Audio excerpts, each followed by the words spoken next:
Hello, everyone. Mr. Jesse here with another edition of Musicworks Story and Sound. Today, we are going to be reading a book called Edmond The Thing by Astrid Desbordes and Mark Botavant. Now, this book is about something that you probably already know quite a bit about. In fact, we just finished celebrating the birthday of Dr. Martin Luther King Jr.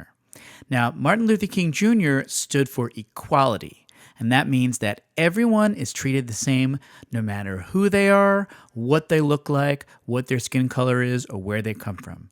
And we all know that's the right thing to do, but sometimes that can be difficult to remember, especially when you meet someone who doesn't really look like you.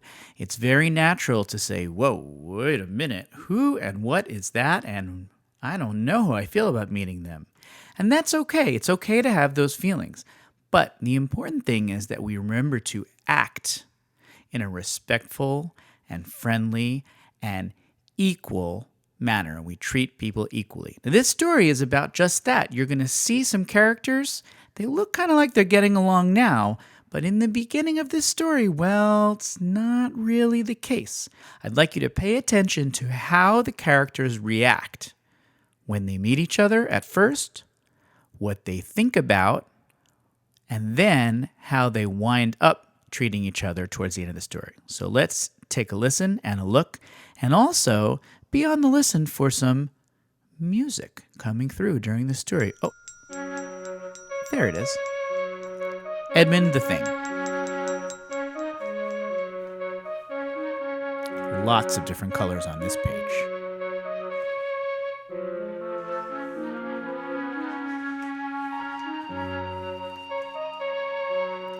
One afternoon, Edmond the Squirrel and his friend George Owl went for a long walk along the river. George, who loved disguises, was dressing up and collecting moss and leaves for a new costume.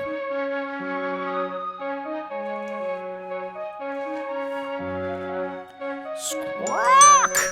Suddenly, George and Edmond heard a strange sound. "What's that?" whispered George, his eyes widening. On the other side of the river, a thing with a beak and shiny fur was staring straight at them. "I don't know," whispered Edmond, drawing back a little. "Squawk!" went the thing again, its eyes still fixed on them.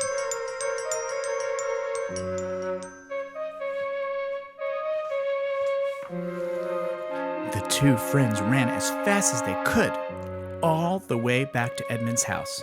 From behind the shutters, they watched the thing. "What should we do?" asked George. "This is clearly a very dangerous thing." Let's pause for a second and remember that line. This is clearly a very dangerous thing. I'm not really sure why George is saying that. He hasn't met this thing. He doesn't really know that it's dangerous, but he certainly seems to think it is. Let's see what happens. Time in. "We have to be brave," replied Edmond, trembling. "Brave?" repeated George. Edmond pulled out a box of green cookies to help calm them down.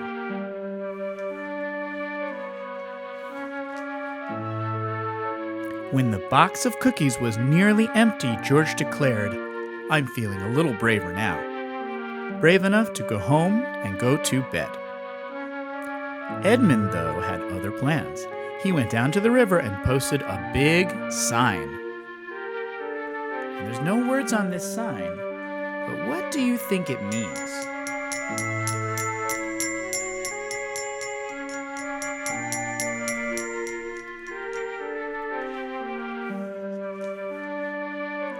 At home, George Owl consulted the big encyclopedia of the forest. He searched for thing, but found nothing. An encyclopedia is a book that tells you a lot of things about a lot of stuff. He climbed into bed and pulled up the covers.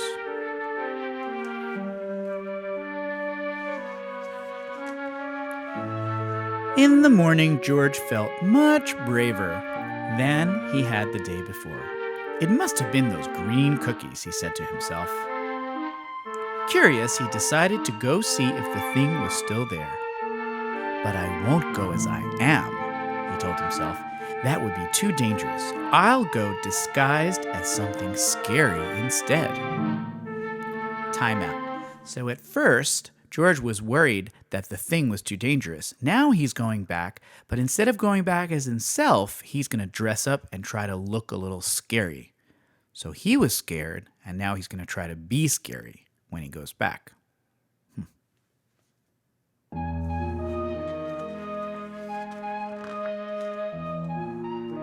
On his way to the river, George bumped into his neighbors, the mice Polka and Hortense, Louis the rabbit, and Edward the bear. As soon as they saw him, they ran away screaming without giving him a second look or a chance to explain.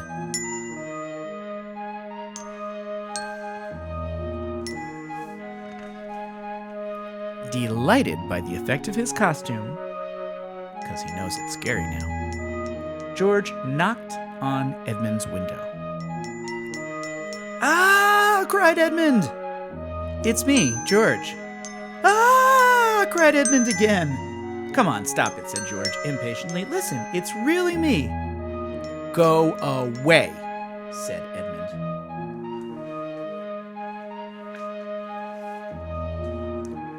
George, shaken, made his way to the river.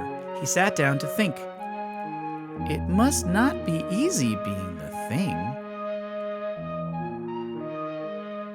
he thought. "Squawk!" went the thing, moving its hands. Hello," replied George. "Hello." George and the thing looked at each other for a long time.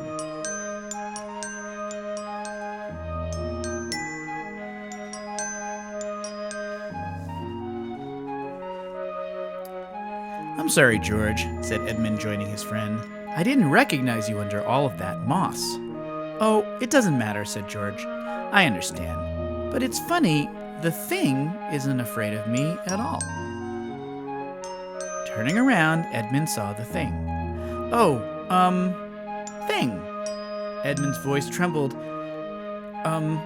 Would you like a green cookie?"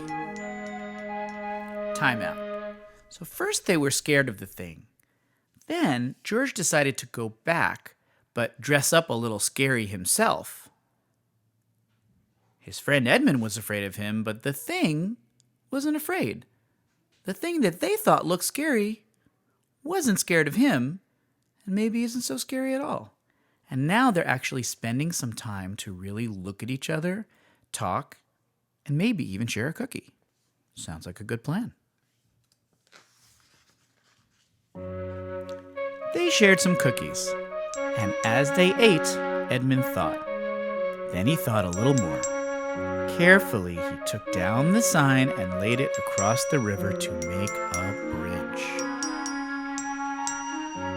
After a few more cookies, George, who had also been thinking, confessed, "You know, I don't think green cookies and feeling brave have very much to do with each other at all."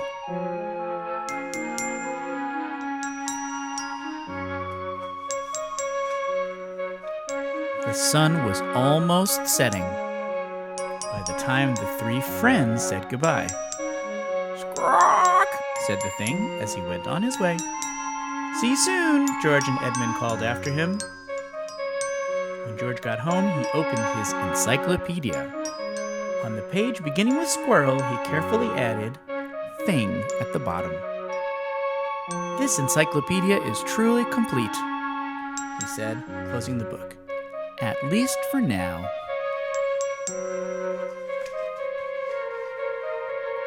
And lots of colors at the end. So let's take a moment to think about what happened in that story. When Edmund and George first saw the thing, they were very nervous, and they decided right away that must be dangerous. They didn't really know if it was dangerous or not. The thing didn't do anything scary or dangerous looking. He just said, "Croak," which I think is the way things talk. But they decided he was dangerous, didn't need to talk to him, didn't ask any questions, just whew, took off. Then George had what he thought was a good idea. He went back to visit the thing and look around, but he dressed up as something scary himself. That way, he wouldn't be scared, he would be the one scaring the thing. And who wound up being scared? His friend Edmond was scared, but the thing didn't seem to mind at all. So when George and Edmond saw the thing, they judged, they decided that he must be dangerous. But when the thing saw scary dressed up George, he didn't judge him at all. He just said, "Squawk," which is his way of saying hello if you're a thing. And then they spent some time looking at each other and talking to each other and sort of figuring out who was what and what they might be able to do together. Along came Edmond, and when he saw that the thing was actually not dangerous, that sign he made that said, "No things allowed," well, he took it down, and instead of it being a sign saying no, he put it down as a bridge so that they could walk across and be together. And I think that's a great message in this story, is that sometimes instead of putting up a fence or a stop sign or a barrier or a block, it might be a better idea to lay down a bridge and open up a way to be friends with someone. What's a way you could open up a friendship with someone? You could say hi. You could give them a wave, a high five, maybe a drawing, maybe a green cookie, if you have green cookies. You could invite them to play. You could invite them to join you, eating lunch or taking turns on the playground, or even just talk with them, maybe ask their name. You see, Martin Luther King Jr. showed us all that separating people because they have different skin colors is a bad idea. It's not friendly and it's not kind. And all people, no matter what they look like, deserve to be together and decide if they'd like to be friends. And the same thing happens in this book. It doesn't matter what the thing looks like, or what Edmond and George look like, or even if George dresses up and looks very weird and scary himself. They just needed to talk to each other and get to know each other to decide maybe it's worth taking a chance to play. I'd like you to try to think about that in your own life. When you meet someone for the first time, even if they look a little different than you or sound a little different than you, maybe give them a chance.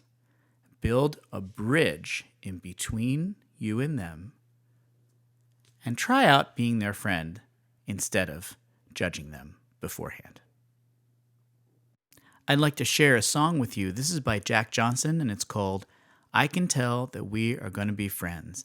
And I like this song because it's all about taking a chance, meeting someone, and extending that bridge, just like we heard about in the story. Instead of judging them first, getting to know them first, and spending a little time with them.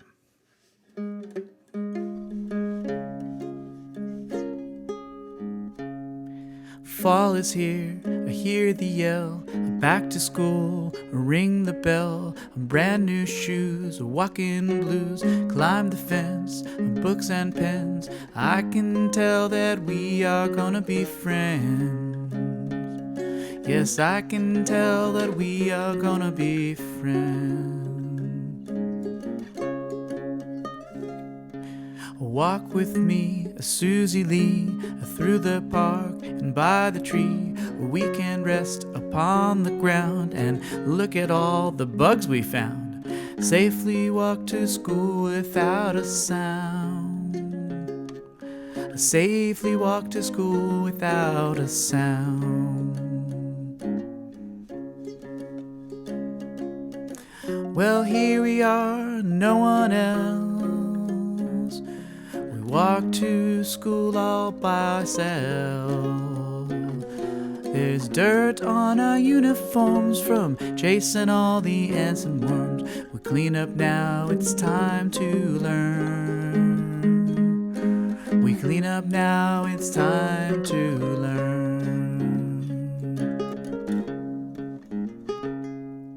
Numbers, letters, learn to spell. Nouns and books we show and tell. Playtime we will throw the ball. Then back to class and through the hall. The teacher marks our height against the wall.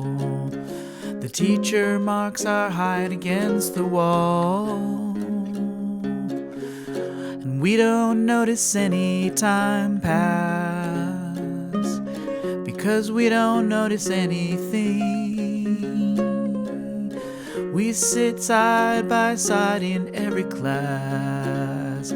The teacher thinks that I sound funny, but she likes it when we sing. Tonight I'll dream in my bed, while silly thoughts run through my head, of bugs and all the alphabet. And when we wake tomorrow, I'll bet that you and I will walk together again. That you and I walk together again. Because I can tell that you are gonna be friends. I can tell that we are gonna be friends. Thanks for singing that song with me.